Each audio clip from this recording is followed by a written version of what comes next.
है वो है चर्च।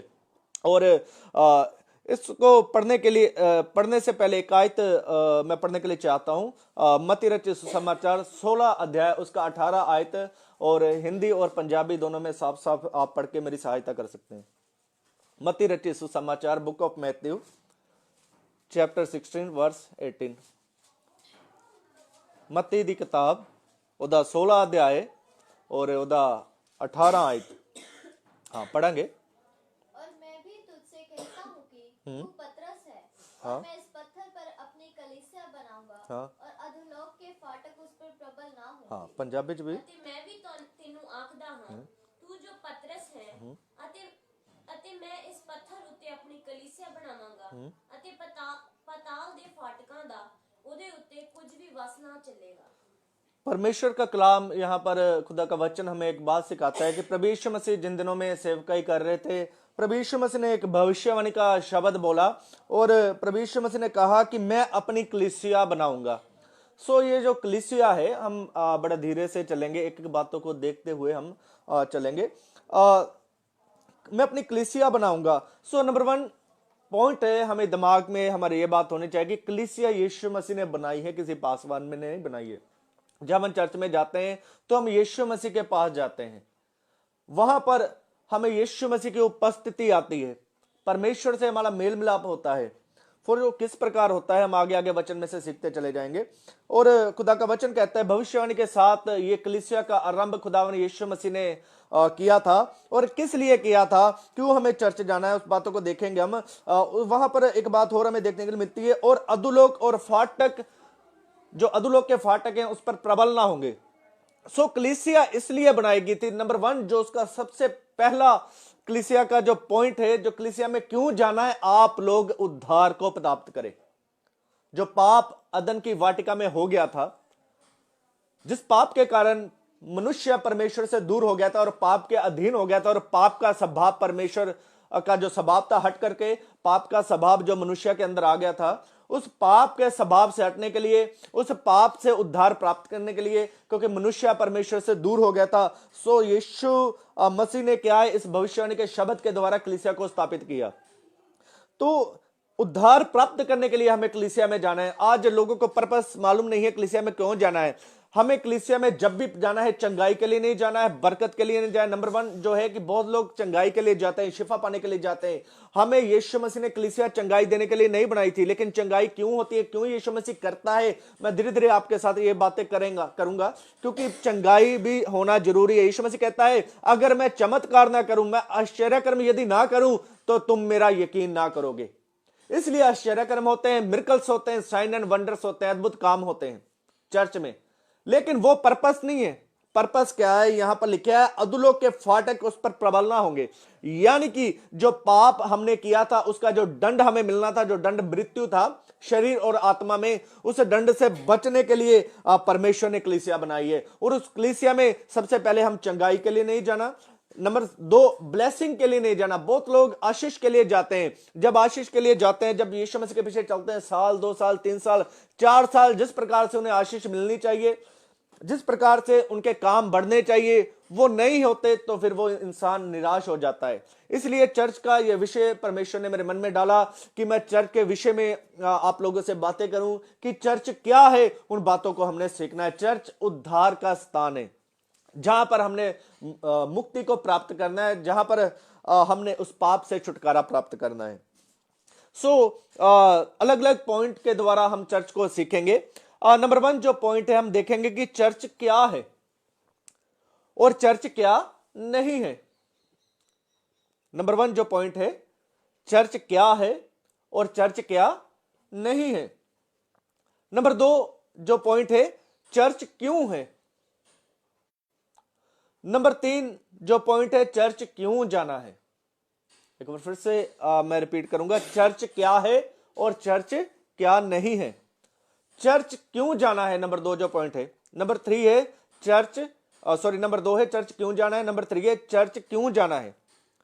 इन 3 बातों को हम क्रम अनुसार सिस्टमेटिकली सीखेंगे। बहुत लोग आज खुदा के कलाम को सिखा रहे हैं, प्रभु का धन्यवाद है, लेकिन सिस्टमेटिकली कलाम, क्रम अनुसार, स्टेप बाय स्टेप ऐसा कलाम खुदा के लोगों के पास बहुत कम मिलने के कारण आज लोग गुमराह हो गए हैं। लेकिन हम सिस्टमैटिकली बाइबल की पढ़ाई आज करेंगे। उससे पहले हम सीखेंगे, सबसे पहले व्हाट इज चर्च, चर्च क्या है, सबसे पहले ये पॉइंट हम सीखेंगे। इसके अंदर जाने से पहले मैं कुछ लोगों की जो धारणाएं हैं, लोगों के जो विचार हैं, वो आपके सामने जरूर रखना चाहता हूं। इन बातों को आपने अपने हृदय में रखना है, अपने हृदय की पट्टियों के ऊपर लिखना है। नोटबुक के ऊपर लिखा है आप, अच्छा बात है, लेकिन इसको आपके हृदय की पट्टियों के ऊपर लिखना है ताकि आप कभी भी शैतान के चालाकी को पकड़ने पाओ। लोगों के माइंड में क्या है, चर्च के विषय में अलग अलग धारणाएं हैं। लोग चर्च के विषय में अलग अलग बातें सोचते हैं कि चर्च क्या है। नंबर 1 जो बात है, लोग चर्च के वाले ज्यादातर लोग सोचते हैं कि जहां पर ज्यादा भीड़ हो, ज्यादा लोग हो, वो ही चर्च है। जिसे ओपन चर्च लगाते हैं आजकल, है ना, टेंट लगा के, है ना, 10,000 5,000 20, जैसे अब हमारी बहन हमारे पास एक बार आई थी, अभी वो कह रहे थे, है ना, आज बड़ी बंदगी, हम छोटी कर रहे हैं, वो कह रहे बड़ी है आज। तो बड़ी बंदगी क्या है मेरे को तो पता नहीं बाइबल में। इस प्रकार लोगों की धारणा होगी, वो बड़ी है, ये छोटी है। छोटा बड़ा चर्च, लोगों के माइंड में आज अंतर आ गया है। शैतान ने इस प्रकार चला के हमारा घुसा है हमारे चर्च के बीच में, हमारे लोगों के अंदर, जिसके कारण लोग गुमराह हो चुके हैं। परमेश्वर में जिस प्रकार बढ़ना है आत्मिक बातों में, वो बढ़ नहीं पा रहे, और संसारिक बातें परमेश्वर के लोगों के अंदर जा रही हैं। चर्च के विषय में गलत धारणा है कि बहुत लोग कहते हैं कि घरेलू चर्च, कि जिस प्रकार पहले मैंने बोला कि ओपनली जो चर्च लगाते हैं उसका विरोध करते हैं कि बाइबल में तो कहीं नहीं है, बाइबल में घरों में चर्च लगाया गया था। तो इसके विषय में भी मैं ऊपर आऊंगा। घरेलू चर्च, जो घर में चर्च लगते हैं वो ही चर्च है, ऐसे भी लोग हैं। नंबर 3 जो लोग हैं वो सोचते हैं बिल्डिंग यदि बना हो वही चर्च है। बिल्डिंग यदि बना हो यानी कि एक हॉल हो, लेंटर पड़ा हो, क्रूस पीछे लगा हो, छत के ऊपर क्रूस लगा हो, लाइट हो, चेयर लगा हो, एल्डर बैठे हैं, दड़ी विषय, वो ही चर्च है। लेकिन ये तीनों ही धारणाएं परमेश्वर के कलाम के अनुसार नहीं है, ये मनुष्य की धारणाएं हैं। वचन क्या कहता है, वचन चर्च के विषय में क्या कहता है? डेफिनेशन ऑफ द चर्च, जो चर्च की परिभाषा है वो क्या है? ग्रीक शब्द एक्लीसिया से निकाला गया जो शब्द है वो है कलीसिया। जो कलीसिया शब्द हम पढ़ते हैं वो कहां से निकल के आया है? ग्रीक जो ओरिजिनल भाषा में बाइबल लिखी गई है वहां पर एक्लीसिया शब्द से निकलकर जो शब्द आया हुआ है वो है कलीसिया। इंग्लिश जब ट्रांसलेट है वहां पर चर्च, इंग्लिश में चर्च, ग्रीक में एक्लीसिया और हिंदी में कलीसिया। इस शब्द का जो अर्थ है वो है बुलाया जाना या बुलाकर इकट्ठे किया जाना। बुलाया जाना या बुलाकर एक जगह इकट्ठे किए जाना। जो इब्रानी भाषा है, जो दूसरी एक इब्रानी भाषा है, पुराना नियम जिसमें पूरा लिखा गया है, उसमें एक शब्द है कहाल, जो चर्च के लिए प्रयोग किया जाता है, कहाल, जिसका अर्थ भी सेम ही है। इसका अर्थ भी यही है कि बुलाए गए और इकट्ठे किए गए, बुलाकर इकट्ठे किए गए। चाहे हम 20 लोग चाहे 50 लोग इकट्ठे होके खेत में बैठ जाते हैं, वहां पर भी यीशु मसीह है। घर के अंदर बैठ जाते हैं, वहां पर भी यीशु मसीह है। छत के ऊपर हम चर्च लगाएं, वहां भी यीशु मसीह है। हम कहीं पर भी इकट्ठे होके खुदा का नाम ले सकते हैं, तो वही चर्च है। जरूरी नहीं है हमारे पास चर्च बिल्डिंग है तो हम आराधना नहीं कर सकते, कि हमारे पास चर्च नहीं है। ये लोगों की मानसिकता है, लेकिन परमेश्वर की नजर में चर्च हम लोग हैं, क्योंकि बुलाकर इकट्ठे किए गए जो लोग हैं वही कलीसिया है। हम इस प्रकार इकट्ठे हैं यहां पर। अगर हम इस प्रकार इस कमरे में अगर चर्च लगाएं तो लोगों की नजर में शायद ये चर्च ना होगा, लेकिन हमारे परमेश्वर की नजर में ये चर्च है। इसलिए चर्च के विषय में, चर्च क्या है, हमें सीखना जरूरी है। चाहे आप के पास पैसा नहीं है चर्च बनाने के लिए, खुले में आप खेत में जगह लेके, चाहे वहां पर आप एक टेंट की तरह, चाहे आप नॉर्मल बांस की तरह कुछ भी लगा के इकट्ठे होके खुदा का नाम ले सकते हैं, वो भी चर्च है। इस प्रकार मैं नहीं खुदा का वचन कहता है, क्योंकि जो एक्लीसिया का अर्थ है वो यही है। लेकिन आज कुछ बुद्धिजीवी लोग हमारे बीच में हैं जिन्होंने चर्च को कुछ और ही तरफ जोड़ दिया है, इशारा बिल्डिंग की तरफ दे दिया है कि चर्च शायद बिल्डिंग है। जो एक्लीसिया का अर्थ जब हम यूनानी में पढ़ते हैं, दूसरा एक भाषा में पढ़ते हैं, वहां पर इस प्रकार उसका अर्थ हमें मिलता है कि जो राजनीतिक लोग थे, पॉलिटिकल जो लोग थे, जो जैसे हमारे लीडर हैं, जैसे एमएलए हो गए या काउंसलर हो गए या एमपी हो गए, वो जब इकट्ठे होके जो एक अपनी राजनीतिक सभा करते थे, वो एक घरों में रखी जाती थी। जब उस घरों में वो मीटिंग रखी जाती थी, उस घर में जब वो जो कोई फैसला करते थे, उस फैसले का प्रभाव पूरे नगर में होता था। वो जब इकट्ठे होके उस सभा को करते थे, उसका फैसला सारे नगर पे होता था। तो कलीसिया भी इसी प्रकार है, संसार से बुला के एक जगह इकट्ठे की गई, और जब एक जगह इकट्ठे की गई तो उसका प्रभाव पूरे संसार में, हमारे आस पड़ोस में, और जितने भी लोग हैं सबके ऊपर पड़ना जरूरी है। आज कलीसिया का प्रभाव लोगों के ऊपर नहीं पड़ता, क्योंकि कलीसिया में संसारिकता आ चुकी है। कलीसिया के अंदर संसारिकता आ चुकी है, संसारिक बातें आ चुकी हैं। जिस प्रकार कलीसिया में आत्मिक बातें होनी चाहिए, कलीसिया में नजर नहीं आ रही, इसी प्रकार कलीसिया संसार के साथ मिक्स हो चुकी है। तो ये जो थी कलीसिया की एक डेफिनेशन मैंने आपके सामने रखी थी। जो पहला सदी में चर्च लगते थे, फर्स्ट सेंचुरी में चर्च, जब प्रेरित पौलुस था और जब पतरस था, उस समय में चर्च किस प्रकार लगते थे, कायत पढ़ने के दौरान मैं आपको समझाने के लिए चाहता हूं। फिलेमोन का पत्री, उसका 1 अध्याय, उसका 2 आयत। फिलेमोन की पत्री, उसका 1 अध्याय, उसका 2 आयत। हिंदी और पंजाबी में दोनों में हम पढ़ेंगे। फिलेमोन की पत्री, उसका 1 अध्याय, उसका 2 आयत।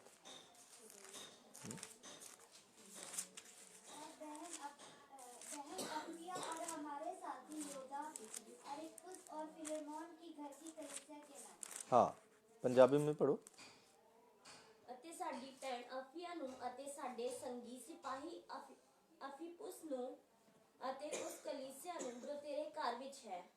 हाँ, ओ कलीसिया जो तेरे घर विच है। फिलेमोन की घर की कलीसिया के नाम, पहली सदी में घर में कलीसिया लगती थी, क्योंकि उस समय विरोध था। खुलेआम हम खुदा का नाम नहीं ले सकते थे, यीशु मसीह का नाम लेने में मनाही थी, यीशु मसीह का नाम लेने में रोक थी।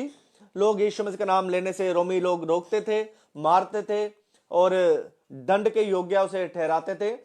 लेकिन वो घरों में, दरारों में शुभ शुभ करके परमेश्वर की आराधना करते थे। लेकिन अगर आज किसी के पास खुदा का इबादत करने के लिए जगह नहीं है, खुदा की इबादत करने के लिए उनके पास प्रॉपर कोई जगह का इंतजाम नहीं है, अगर वो घर के अंदर, छत के अंदर भी खुदा का आराधना करते हैं, तो वो चर्च ही है। क्योंकि चर्च ईंटों का नहीं है, चर्च पत्थर का नहीं है, चर्च टेंट का नहीं है, चर्च हम और आप लोग हैं। यहां पर लिखा है बड़े साफ तरीके से, फिलेमोन के घर की कलीसिया के नाम। इट मींस फर्स्ट सेंचुरी में घर में कलीसिया लगती थी। तो हमें लोगों को जवाब देने के लिए, जो लोग गलत शिक्षा देते हैं, गलत सिखाते हैं या गलत धारणाएं लोगों को सिखाने के लिए, परमेश्वर के वचन के विषय में इन बातों को सीखने के लिए हमें जरूरी है। कुलुस्सियों का पत्री, उसका 4 और 15 भी पढ़ेंगे। कुलुस्सियों का पत्री, उसका 4 और 15।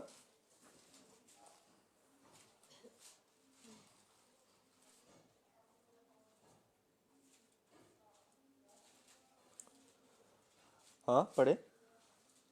कुलुस्सिया उसका 4 और 15, थोड़ा जल्दी निकाल के पढ़े। लौदीकिया के भाई को और तुमफास और उनके घर की कलीसिया को नमस्कार। हाँ, वचन कहता है लौदीकिया के भाइयों को और नुमफास और उनके घर की कलीसिया को नमस्कार। घर की कलीसिया को, हाउस चर्च। अगर कोई हाउस चर्च करता है, उनके पास जगह लेने के लिए भी पैसे नहीं है, अगर कोई घर में बंदगी करता है, खुदा का नाम लेता है, तो मैं कहने के लिए चाहता हूं, उनका विरोध करने की बजाय उनको पुश करें। उनको नीचा करने की बजाय ऊंचा करे, प्रोत्साहन करें, क्योंकि परमेश्वर की नजर में वो चर्च है। जब हम हाउस चर्च का विरोध करते हैं तो इट मीन्स हम परमेश्वर का विरोध करते हैं। क्योंकि हमने जब वचन पढ़ा था, परमेश्वर ने कहा था, यीशु मसीह ने कहा था कि मैं अपनी कलीसिया बनाऊंगा। तो कलीसिया यीशु मसीह के, जब हम चर्च का विरोध करते हैं तो यीशु मसीह का विरोध करते हैं। और भी बहुत आयतें इस प्रकार बाइबल में हमें मिलती हैं, लेकिन हमें आगे भी खुदा का वचन को देखना है। इसलिए इन दो बातों को हमने देखा है, दो आयतों के जरिए हमने देखा है कि घर में हाउस चर्च उस टाइम लगते थे। कलीसिया की एक और डेफिनेशन मैं आपके सामने रखने के लिए चाहता हूं। कलीसिया एक झुंड है जो संसार से अलग किया हुआ है। जो चर्च शब्द का प्रयोग है वो न्यू टेस्टामेंट में उसका प्रयोग 111 बार हुआ है। चर्च शब्द का प्रयोग न्यू टेस्टामेंट में, नया नियम में 111 बार किया गया है। कुछ समय अभी हम डेफिनेशन सीख रहे हैं, उसके बाद हम चर्च के अंदर जाएंगे वचन में से। अभी ये डेफिनेशन है क्योंकि हमें ग्राउंड अगर पता होगा चर्च के विषय में, उसके ग्राउंड पता होगा, उसकी नींव, उसकी फाउंडेशन पता होगी, तो ही हम आगे बढ़ पाएंगे। कलीसिया शब्द जो 111 बार नया नियम में प्रयोग किया गया हुआ शब्द है। कलीसिया की शुरुआत 35 कोस के दिन से हुई थी। इसका अंत रैप्चर के साथ होगा। बाइबल कहती है कलीसिया की शुरुआत 35 कोस के दिन हुई थी, इसका अंत रैप्चर के साथ होगा।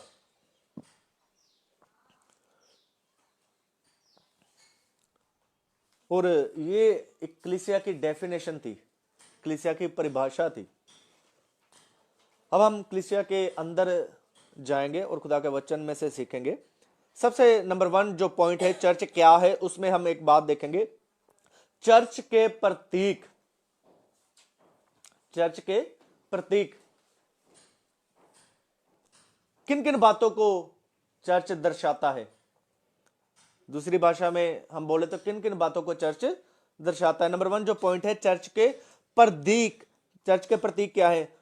आइए एक आयत को पढ़ेंगे। यूहन्ना रचित सुसमाचार उसका 3 अध्याय उसका 28 आयत। थोड़ा जल्दी से हमें चलना है। यूहन्ना रचित सुसमाचार, book of John chapter 3 verse 28। यूहन्ना रचित सुसमाचार 3 अध्याय उसका 28 आयत। तुम तो आप ही मेरे गवाह हो कि मैंने कहा, मैं मसीह नहीं परंतु उसके आगे भेजा गया हूँ। 29 भी। जिसकी दुल्हन है वही दूल्हा है, परंतु दूल्हे का मित्र जो खड़ा हुआ है हाँ, उसकी सुनो। जिसकी दुल्हन है वही दूल्हा है। चर्च का नंबर 1 जो प्रतीक है वो है दुल्हन। चर्च क्या है, हमने इस बात को समझना है। चर्च बिल्डिंग नहीं है, चर्च टेंट तंबू नहीं है, चर्च दुल्हन है। यानी कि मैं और आप, हम किसी भी जगह में एकत्रित होके, इकट्ठे होके परमेश्वर का नाम को आराधना करेंगे, परमेश्वर के नाम को ऊंचा करेंगे, उसके नाम को महिमा करेंगे, वचन सीखेंगे, गीत भजन गाएंगे, वही चर्च है। नंबर 1 जो बात है, दुल्हन। चर्च क्या है? दुल्हन है। दूसरा कुरिन्थिया उसका 11 उसका 2।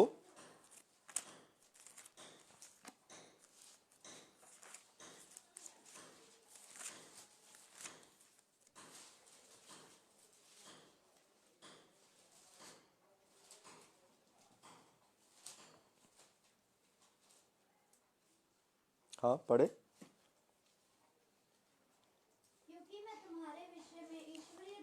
हाँ, क्योंकि मैं तुम्हारे विषय में ईश्वरीय धुन लगाए रहता हूं, इसीलिए कि मैंने एक ही पुरुष से तुम्हारी बात लगाई। मैंने एक ही पुरुष से तुम्हारी बात। हाँ, यहां पर जब हम पढ़ते हैं कि जब हम इंग्लिश बाइबल में पढ़ते हैं वहां हमें हस्बैंड शब्द, हाँ पंजाबी च भी पढ़ दो। ਤੁਹਾਡੇ ਲਈ ਮੇਰੀ ਅਣਖ ਪਰਮੇਸ਼ਵਰ ਜਿਹੀ ਅਣਖ हाँ, अणख। ਪਾਦਰੀ ਨੂੰ ਅਣਖ ਹੋਣੀ ਚਾਹੀਦੀ ਆ। ਕਾਦੀ ਅਣਖ ਹੋਣੀ ਚਾਹੀਦੀ ਪਾਦਰੀ ਨੂੰ? ਇਹ ਬੰਦੇ ਨੂੰ ਮੈਂ ਪਵਿੱਤਰਤਾ ਦੇ ਨਾਲ ਪਰਮੇਸ਼ਵਰ ਨੂੰ ਸੌਂਪਣਾ ਆ।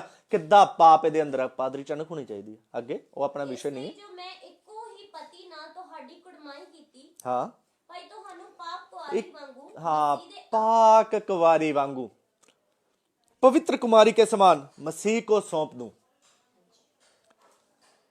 सो बाइबल हमें बताती है कि परमेश्वर की कलीसिया एक दुल्हन का प्रतीक है।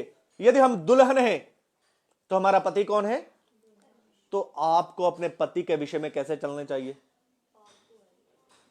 पाप कुंवारी और उसके अधीन।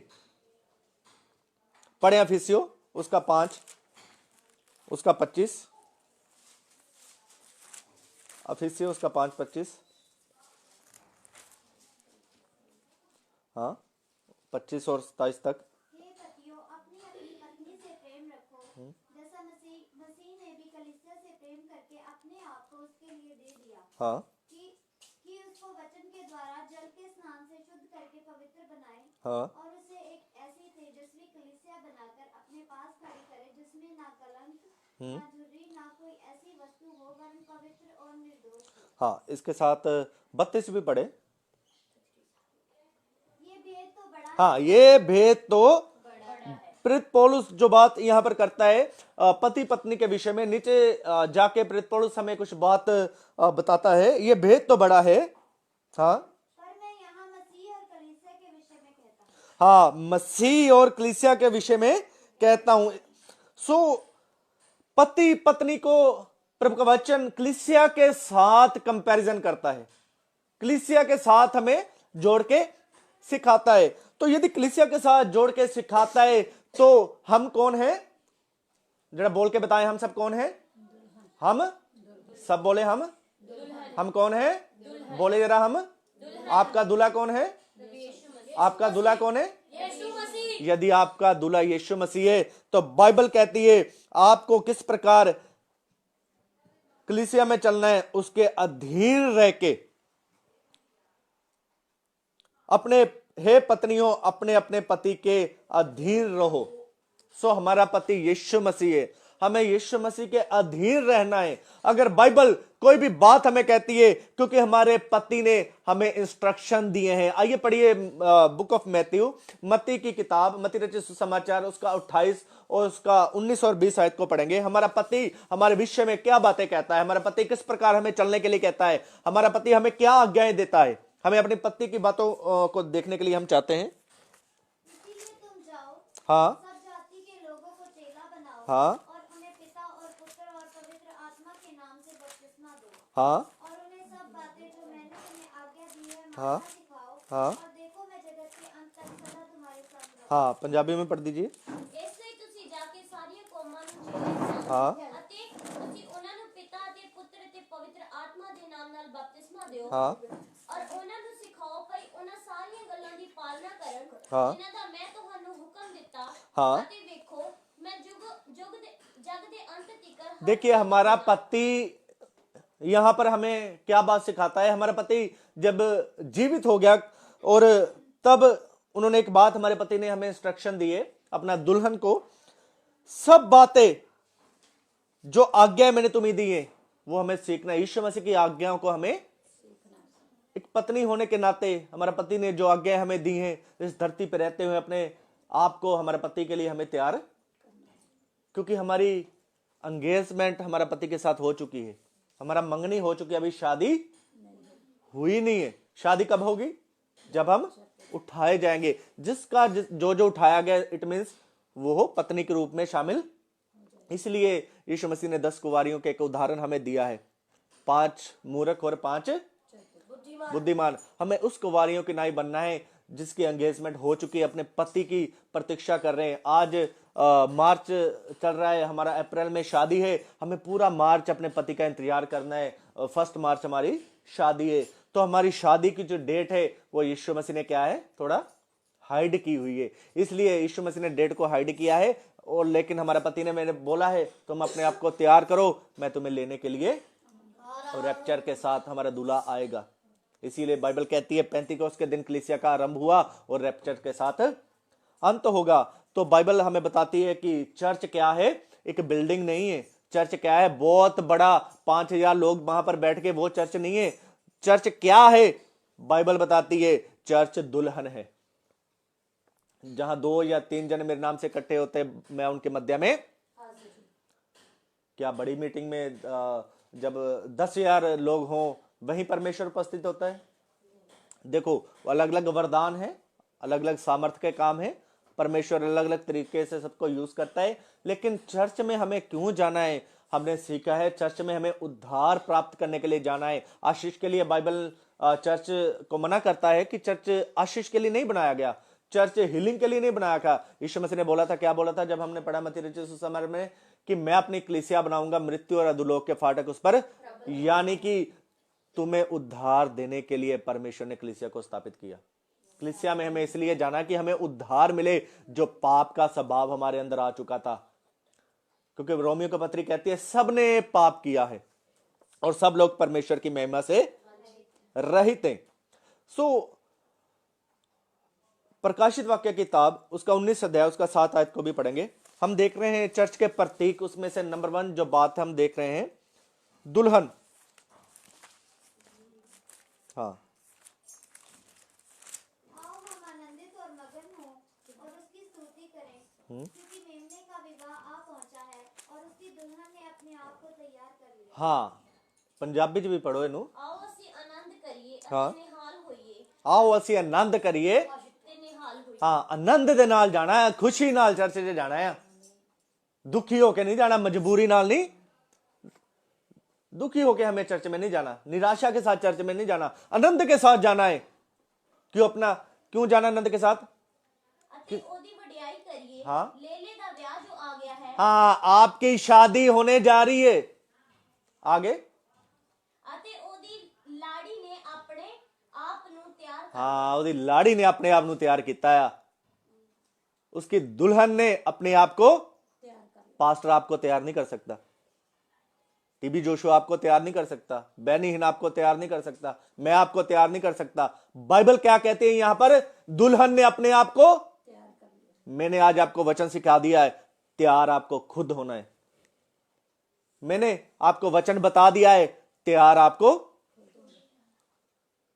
किस प्रकार हमें तैयार होना है। तैयार आपको कोई भी दुनिया का पास्टर, कोई भी बाइबल शिक्षक, कोई भी बाइबल टीचर आपको तैयार नहीं करवा सकता। आपको खुद ही तैयार होना है।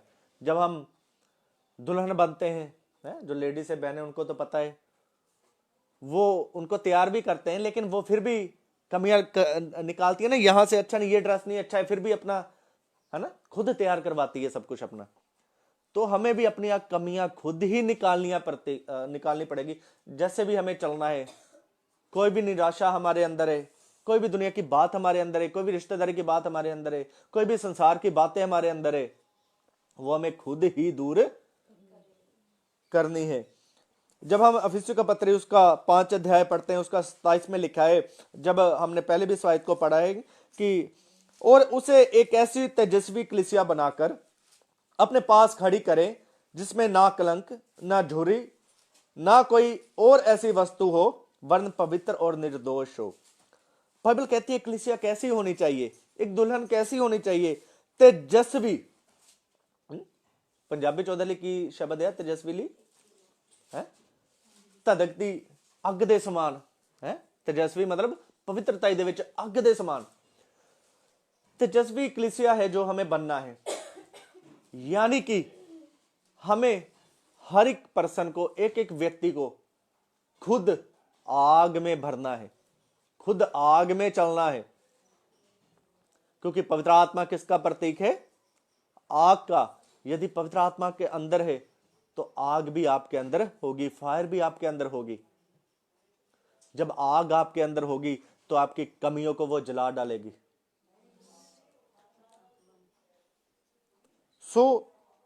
बाइबल कहती है कि तेजस्वी कलीसिया बनना है। एक रेवलेशन में हमने पढ़ा है कि दुल्हन ने अपने आप को, तो हमें खुद ही तेजस्वी बनना है, खुद ही आग बनना है। किस प्रकार हम आग बन सकते हैं? हम रोजमर्रा की जिंदगी में प्रार्थनाएं करें, 2-2 घंटे प्रार्थनाएं करें। परमेश्वर का जो अपने जीवन का दशमांश हमारा बनता है, 2.5-3 घंटे हमें जरूर परमेश्वर को देना चाहिए। तो ही हमारे अंदर से वो कमियां निकल सकती हैं। पवित्र आत्मा जो हमारा मददगार है, हमें चलने में, सीखने में वो हमारी मदद करता है। लेकिन जब हम चलते हैं, कोई भी दुनिया का व्यक्ति आपको पकड़ के चला नहीं सकता। जब हम बच्चे होते हैं तो बड़े लोग हमें उंगली पकड़ के चलाते हैं, लेकिन धीरे धीरे हम जब बड़े हो जाते हैं तो हमें खुद ही चलना पड़ता है। कलीसिया में लोगों को 5-5 साल हो गए हैं, 10-10 साल हो गए चर्च में आने, लेकिन आज तक उनको ये नहीं पता हमें चर्च क्यों जाना है। जो मन में बातें आती हैं, जो विचार आते हैं, वो पेश करते हैं। कलीसिया क्या है ये नहीं पता लोगों को। क्यों जाते हैं कलीसिया में? चर्च क्या है? बस बड़ा सा क्रूस लगा हो वही चर्च है।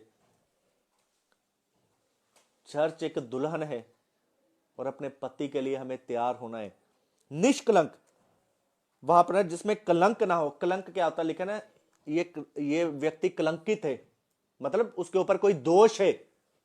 चोरी का दोष है, व्यभिचार का दोष है, लड़ाई झगड़े का दोष है, नशे का दोष है। दोष है ना, कलंक उसी को कहते हैं ना, इसके ऊपर कलंक लगा हुआ है। तो हमारे ऊपर कोई भी कलंक होना नहीं चाहिए इस प्रकार। और झुर्री, झुर्री किसको दर्शाती है? हम थोड़ा थोड़ा इसको खोलेंगे क्योंकि आगे भी कलीसिया का काफी मैटर पड़ा है। झुर्री, झुर्री किसको दर्शाती है?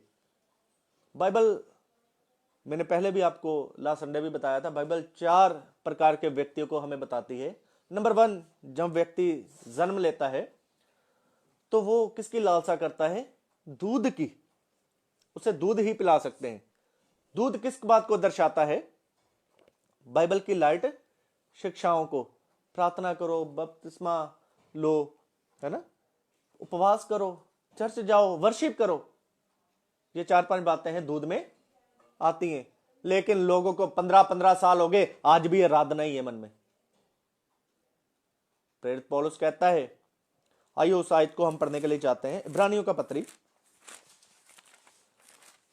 हम बाइबल में से देखेंगे उन बातों को, क्योंकि हम किसी के ऊपर दोष नहीं लगाते। क्योंकि इब्रानियों का पत्री उसका 6 अध्याय और उसका 1 से पढ़ेंगे। हाँ, इसलिए आओ मसीह की शिक्षा की, आरंभ की बातों को छोड़कर, हाँ, आरंभ की बातों को छोड़ के। बाइबल का वचन कहता है आओ मसीह की आरंभ की बातों को छोड़ के। कौन सी आरंभ की बातों? प्रार्थना करो, वचन पढ़ो, उपवास करो, आराधना करो, वर्शिप करो। लेकिन आज आपको 10 साल हो गए, आज भी आपको आरंभ की बातें ही सिखानी पड़ती हैं। आज भी आपको सिखाना पड़ता है किस प्रकार मसीह में चलना है।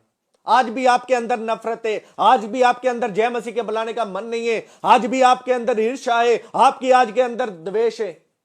तो याद रखना, आप आज भी बच्चे हो।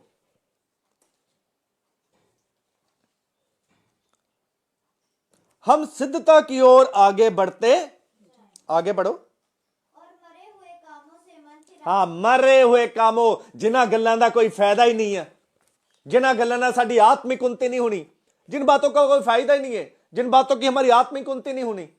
ईर्ष्या, जलन, द्वेष, मनमर्जी, मनमुटाव, अनाज्ञाकारी मनमर्जियां, इन बातों का कोई फायदा ही नहीं है। मरे हुए काम है ये, हमारी जिंदगी में कोई लाभ नहीं दे सकते।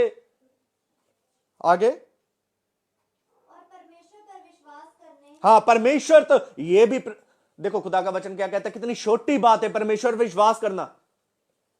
आज लोगों को 20-20 साल हो गए, आज लोगों को कलीसिया के अंदर विश्वास करना सिखाया जा रहा है। विश्वास करो। अरे विश्वास करके ही तो बपतिस्मा लिया था, विश्वास करके ही तो कलीसिया में आ रहे हैं, आराधना कर रहे हैं। अब कितना विश्वास करें?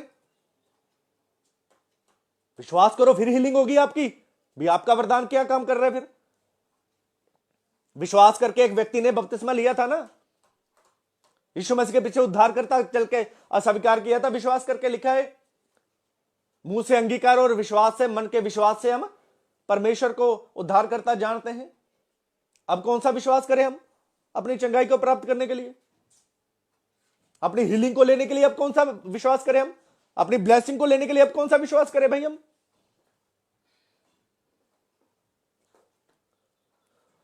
सो परमेश्वर पर विश्वास करने आगे, और बपतिस्मों और हाथ रख, हाँ, और बपतिस्मा और ले हैंड। आज ले हैंड होगा। 50,000 रुपए ले हैंड के लिए दे रहे हैं। आज भी बच्चे ही हैं। हाथ रखना ले हैंड, पादरी साहब ले हैंड कर रहे हैं आज, सब कुछ छोड़ के भागो ले हैंड करवा लो। बच्चे हो आप, आज भी आपके ऊपर हाथ ही रखना पड़ेगा। ये आज कलीसिया की मानसिकता है। आज भी बच्चे हैं लोग कलीसिया में, इसलिए आज पंजाब में बुरा हाल हो चुका है कलीसिया का।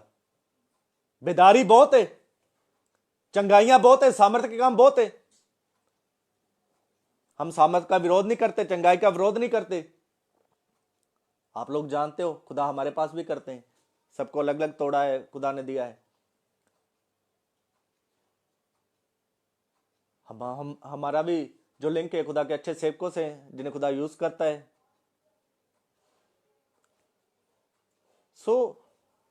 मेरे कहने का मतलब है कि हाथ रखने को बहुत बड़ी बात जानते हैं आज भी लोग, ले हैंड को। पता नहीं ले हैंड क्या है, ऐसा सोचते हैं लोग। परमेश्वर के वचन के प्रति जिस प्रकार गंभीरता होनी चाहिए, आज परमेश्वर के लोगों में वो पाई नहीं जाती। लोगों को दूध पिला पिला के बच्चे लंगड़े कर दिया है। अन्न प्रोटीन उनके अंदर गया नहीं कि वो खुद मसीह में चले। बपतिस्मो 50 बपतिस्मे हो गए, बड़ी बात थोड़ी ना है। स्वर्ग कितने गए वो बड़ी बात है। डेली 50 पोस्ट आएगी, डेली 100 बपतिस्म डेली। मैंने एक बंदे को बोला, मेरे को डेली हमारे चर्च में 500 बैप्टिज्म होते हैं। मैं क्या इसके हिसाब से जब से तू चर्च जाता है, तुझे 3 साल हो गए, महीने में 30 दिन होते हैं, इससे इंटू कर, तेरे चर्च में तो कम से कम 7 लाख बंदा होना चाहिए। झूठ दिखाते हैं फेसबुक के ऊपर। ठीक है, साल में 500 बंदे ने बपतिस्मा लिया, वो बात ठीक है, लेकिन हर रोज नहीं, हर महीने नहीं।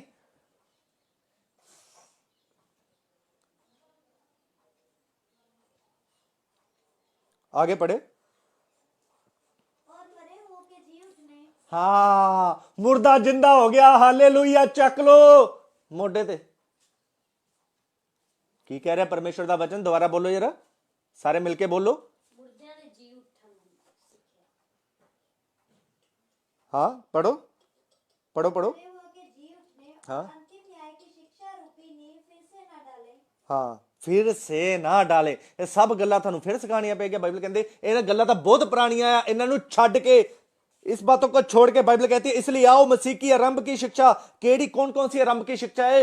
यहां पर जो नीचे क्रम अनुसार दी गई, ये आरंभ की शिक्षा है। मुर्दे जिंदे हो गए, इन बातों को भी छोड़ दो, हम सिद्धता की ओर बढ़ना है।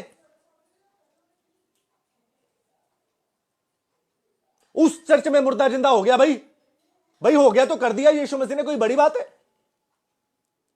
आज तो 4 साल पहले मैं किस चर्च में था, कच्चे खुदा के सेवक हैं, वहां पर एक कैंसर हीलिंग हुई। हम 3 लोग बैठे थे आपस में, खुदा के सेवक, उनकी वाइफ और मैं, आपस में बात कर रहे थे। रिपोर्ट आई नेगेटिव आई, ठीक है। आप यकीन करोगे, हमने खुदा का धन्यवाद दिया, उछल के छलांगे नहीं लगाई। हमने सोचा अभी इनको परमेश्वर ने कैसे बढ़ाना है कि ये उद्धार को थामे रहें, स्वर्ग तक पहुंच जाए। मुर्दा जीवित हो गया, बड़ी बात नहीं है, मेरा परमेश्वर करता है। जिसको परमेश्वर ने अनुग्रह दिया वो कर देगा जीवित।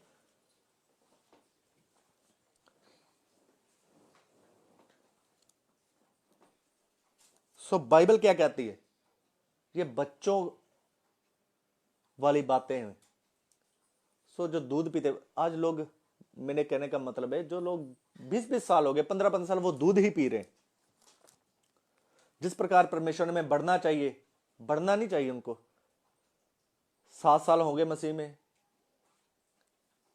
पता तब लगता है जब सामने से आपका कोई कॉलर पकड़ता है, फिर पता लगता है कितनी की मसीहत आपके अंदर है ना? जब आपकी जगह पे कोई कब्जा कर लेता है, फिर पता लगता है कितनी की मसीहत आपकी, कितनी क्रिश्चियनिटी आपके अंदर है, कितना मसीह आप में वास करता है। प्रेरित पौलुस कहता है मैं मर गया, मसीह मुझ में जीवित है। आप तो बपतिस्मे के साथ मर चुके हैं, फिर क्यों झगड़ा करते हैं? हाँ ठीक है, चलते चलते कमियां आती हैं, लेकिन कुछ लोगों के अंदर एवरी टाइम कमियां रहती हैं। बाइबल बड़ी सिस्टमेटिकली हमें बताती है कि झुर्री ना हो। सो हमें नंबर 2, हम बच्चे के ऊपर एक देख रहे थे बात। नंबर 2, पौलुस कहता है मैं बालकों सा मेरा मन, मैं बालकों से मेरी बातें थी जब मैं बालक था। फिर वो बालक हो जाता है ना, थोड़ा बड़ा हो जाता है, 6th स्टैंडर्ड में 8th स्टैंडर्ड में बालक की एज में चलता है। उसके बाद वो नौजवान हो जाता है, ग्रेजुएट हो जाता है ना। बाइबल में एक जवान को भी दर्शाया गया है, अन्न, है ना, सियाना हो जाता है, अन्न खाने वाला हो जाता है। बाइबल कहती है कि अन्न सियानों के लिए है। ये जो हम खा रहे हैं वो अन्न है, ये सियाने लोगों के लिए है। ये उन लोगों के लिए नहीं जो दूध पीते हैं। जो दूध पीते हैं वो मेरा विरोध करेंगे। जो लोग दूध पीते हैं मेरी बातें सुन के वो मेरा विरोध करेंगे। ये भी नहीं सोचेंगे भाई आप सामने वाला बंदा मेरे को आयत दे रहा है, बाइबल में से मेरे को वचन दे रहा है। सो हमारी ये जो बातें हैं वो दूध पीने वाले लोगों के समझ में नहीं आएगी। अन्न सियानों के लिए जिनकी ज्ञान इंद्रियां अभ्यास करते करते भले और बुरे में निपुण अच्छा की ते भला साडे लई। सियाने उम्र च नहीं, आत्मिकता दे विच, आत्मिकता दे विच। एक बहुत ही अजीज पासवान मुझे मिले, बैठे बातें कर रहे थे, पर धीरे धीरे धीमी धीमी आवाज में बोले। वो 35, आई थिंक 35-36 उनकी एज होगी। धीमी धीमी आवाज में वो बोले, आज पंजाब में बुजुर्ग लोग खत्म हो चुके हैं, बुजुर्ग पासवान खत्म हो गए, मैं बहुत बुजुर्ग हूं। अपने मुंह से बोले, आत्मा में बहुत। और जो जिस भाई के घर में मैं बैठा था, उस भाई को मैं समझा रहा था, भाई साहब आप पुलिस में किसी के खिलाफ कंप्लेंट ना डालें, क्योंकि वचन ऐसा नहीं सिखाता।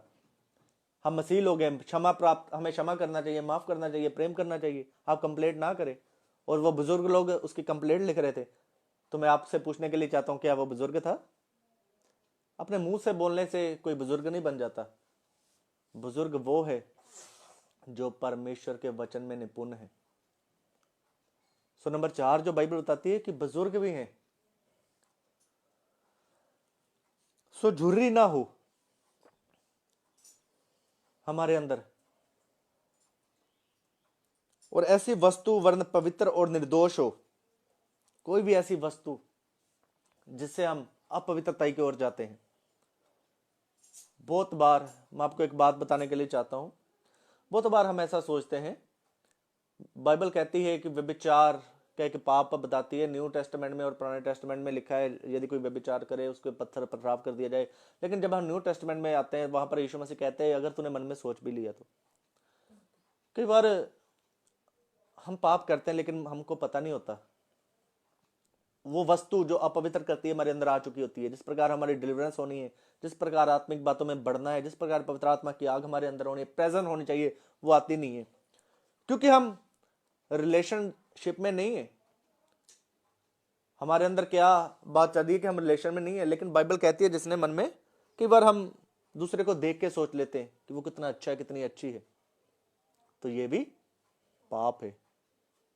अगर इस प्रकार हम किसी को देख के सोचते हैं वो कितना सुंदर, कितनी अच्छी है, या कितना अच्छा है वो व्यक्ति या वो मर्द या वो औरत, तो ये भी पाप है।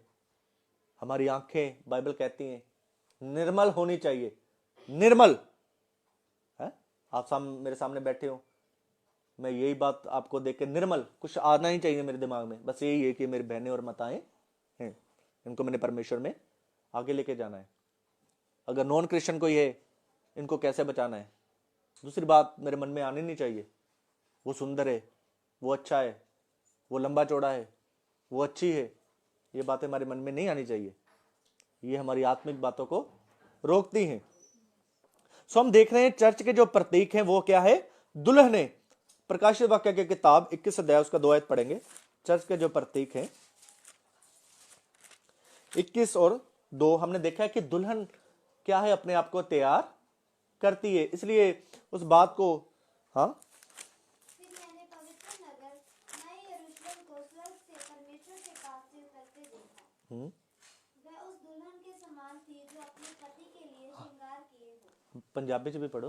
ਅਤੇ ਮੈਂ ਪਵਿੱਤਰ ਨਗਰੀ ਨਵੀਂ ਯਰੂਸ਼ਲਮ ਨੂੰ ਇਉਂ ਤਿਆਰ ਕੀਤੀ ਮਾਨੋ ਲਾੜੀ ਅਤੇ ਲਾੜੇ ਲਈ ਸ਼ਿੰਗਾਰੀ ਹੋਈ ਹੈ ਪਰਮੇਸ਼ਰ देखो ਦੇ ਕੋਲੋਂ देखो ਆਕਾਸ਼ੋਂ बाइबल कितनी साफ तरीके ਨਾਲ कहती है लाड़ी ने अपने आप ਨੂੰ ਸ਼ਿੰਗਾਰਿਆ ਕਿਹਦੇ ਲਈ अपने ਪਤੀ लाड़े ਲਈ सो बाइबल बड़े क्लियर तरीके से हमारे स्पष्ट रूप से कहती है कि दुल्हन ने अपने आप को अपने पति के लिए श्रृंगार किए हो दुल्हन के समान थी जो अपने पति के लिए श्रृंगार किए हो हमारा पति कौन है प्रभु यीशु मसीह सो हमें यीशु मसीह के लिए हमें कौन तैयार करेगा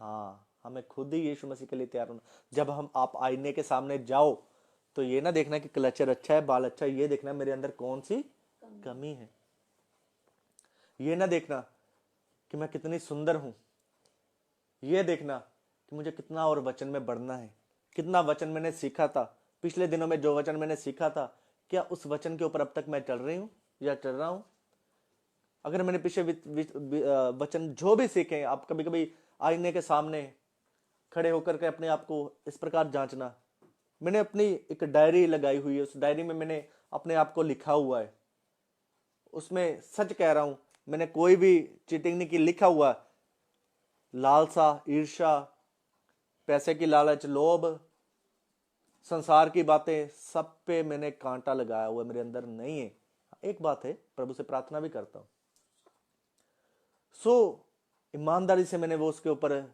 50% लिखा हुआ कि आधा मेरे अंदर है और मैं प्रभु से प्रार्थना भी करता हूं और कोशिश भी करता हूं बातों को निकालने के लिए और मैं निकालूंगा और परमेश्वर ने बोला भी है एक दिन तेरे अंदर मैं पूर्ण रीति से इस बात को निकाल दूंगा सो मैं अपने आईने के सामने एक बात मैं आपको बताने के लिए चाहता हूं मेरी किसी जगह पे कोई बात थी इंसल्ट बहुत मेरी थी वहां पे कुछ बातें आपस में हुई थी लेकिन मैंने वहां पर मुझे जाना था मेरे वहां पर जरूरी था जाना मैं ना जाता तो भी कोई बात नहीं थी लेकिन एक खुदा का सेवक होने के नाते मैंने सोचा कि भाई इंद्रजीत क्या तेरे अंदर वचन नहीं है तुझे अपनी इंसल्ट हो रही है इसलिए नहीं वहां पे गया तू या खुदा का कलाम तेरे अंदर है सच बात मानो मैं अपने आप को वहां पर लेके गया अपने आप को वहां पर लेके गया कुछ बातें वहां पर हुई थी कि हम एक दूसरे को फेस नहीं कर सकते थे अगर फेस करते तो झूठ मूठ होते मैंने अपने आप को बोला तू अपने आप को बड़ा बनाएगा है चल मैं तेरे को लेके चलता हूं उठ मैंने अपने आप को तैयार किया और लेके गया बहुत समय पहले जब मैं विश्वासी था आप यकीन मानोगे कुछ व्यक्ति मेरे को चर्च में जय मसीह की नहीं बुलाते थे मैं 1.5-2 साल लगातार उनको जय मसीह की बुलाता रहा मैं कहा इंद्रजीत तेरे मन में क्यों आ गई ये बात तूने बुलानी है जो मर्जी हो है मैं बुलाता रहा जबरदस्ती अपने मन से इस शरीर के ऊपर हमें जय प्राप्त करनी है आत्मा शरीर और श्री आत्मा के विरोध में भाई तेरे अंदर क्यों आ गई ईर्ष्या मुझे पता नहीं है अपने मन से अपने आप को तैयार करना हमने यीशु मसीह के लिए हम उसकी पत्नी है उसके अधीन रहना है उसके वचन के अधीन रहना है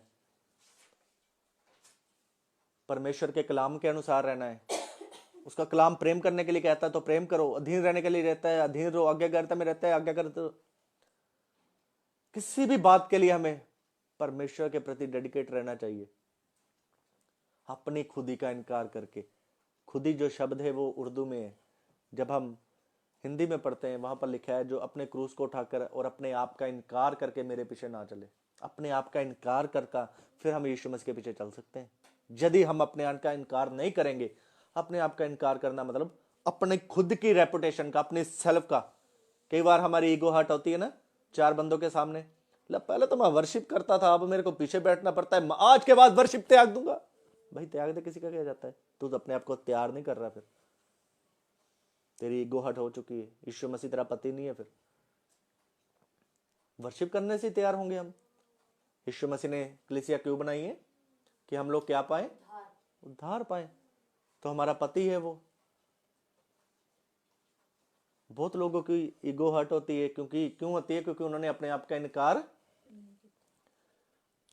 मेरे पादरी ने कभी भी मुझे स्टेज पे मौका नहीं दिया, 1-2 बार दिया था, मेरे को बुलाहट भी दी खुदा का सेवकाई के लिए, फिर भी मैंने अपने आप को तैयार किया, तो ही आज इस मुकाम पे आ गया। पंजाबी में एक बात बोले, जे मैं भी कुन्ना जा बन के बैठा रहना, ऐदा ही बैठा रहना, पादरी ने कभी मैनू बुलाया नहीं, कभी मैं बैठे रहो, अज भी मैं उत्थे ही बैठा होना सी। समझे मैं क्या बात बोल रहा हूं? अगर मैंने पादरी के साथ जिद्दबाजी की होती, आज भी मैं वही होता, लेकिन मैंने परमेश्वर को, सर्वशक्तिमान खुदा को अपना प्रभु जान के उसके साथ चलता रहा, जो वचन कहता है उसी प्रकार मैं करता रहा,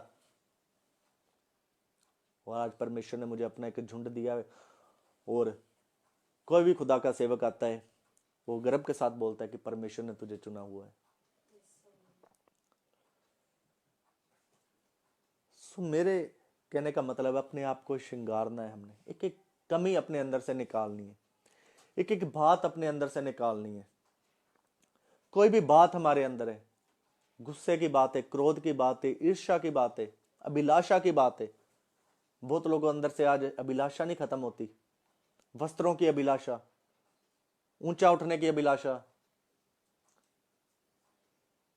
सो दुल्हन ने अपने आप को तैयार किया हुआ है, हमें तैयार होना है। किसके लिए होना है तैयार? किसके लिए तैयार होना है? किसके लिए तैयार होना है? पति के लिए, अपने हस्बैंड के लिए।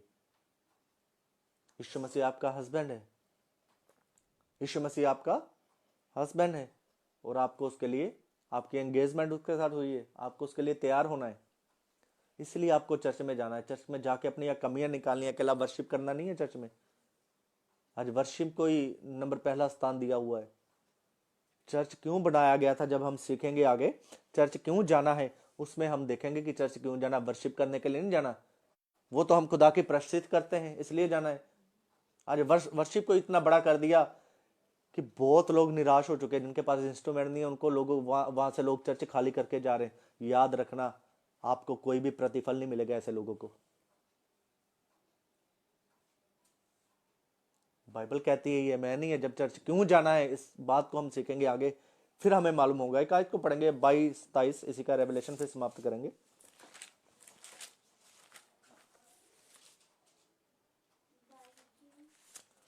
ताई, हाँ, और आई थिंक 17, सॉरी, आत्मा और दुल्हन दोनों कहती हैं, हाँ, आत्मा और दुल्हन दोनों। मेरे कहने का मतलब, जो चर्च है वो किसका प्रतीक है? दुल्हन का प्रतीक है। और दुल्हन ने अपने आप को तैयार किया है, हमें भी अपने आप को तैयार करना है। सानू खुदा दे लिए अपने आप को तैयार करना पवेगा, अपनी कमजोरियां दूर करके, अपनी ईगो दूर करके, अपने विचारां दूर करके। नहीं तो असीं परमेश्वर दे विच कदे वध नहीं सकते, कदे आत्मिकता दे विच अगे ग्रोथ नहीं कर सकते। बच्चे ही रवांगे। कल भी साडियां बच्चों वाली गल्लां ते परसों भी बच्चों वाली गल्लां, बच्चों वाली बातें आप समझते हो? बच्चों वाली बातें हैं। मान लो आपको चर्च जाते हो 7 साल हो गए हैं, 7 सालों में तो, है ना, तो आपको काफी बढ़ जाना चाहिए। 7 साल बाद आओ, आप मेरे को बोलो वहां पर होते हैं चमत्कार, वहां पर होते हैं अच्छी, वहां पर वो है चर्च। ये बच्चों वाली बातें हैं। आपको चर्च का पता ही नहीं है, चर्च क्या है, चर्च क्यों जाना है, ये बच्चों वाली बातें हैं। यहां पर आराधना अच्छी नहीं होती, वहां पर बजते हैं ड्रम सेट सारे, साउंड लगा हुआ है। आत्मा और सच्चाई को परमेश्वर पसंद करता है। ऐसे लोग कभी भी परमेश्वर के लिए अपने आप को तैयार नहीं करते। शारीरिक लोग हैं परमेश्वर के वचन के अनुसार, आत्मिक लोग नहीं है। क्योंकि परमेश्वर ने आगे, जब हम धीरे धीरे और भी क्रम अनुसार सीखेंगे, नंबर 2 जब हम सीखेंगे कि चर्च का प्रतीक क्या है, उसमें इस बात को सीखेंगे। क्यों मैं ऐसी बातें कह रहा हूं आपको कि वो लोग आत्मिक नहीं है, जितना मर्जी अच्छी आराधना है, वो लोग आत्मिक क्यों नहीं है, जो अपने चर्च को छोड़ के दूसरे चर्च में जाते हैं।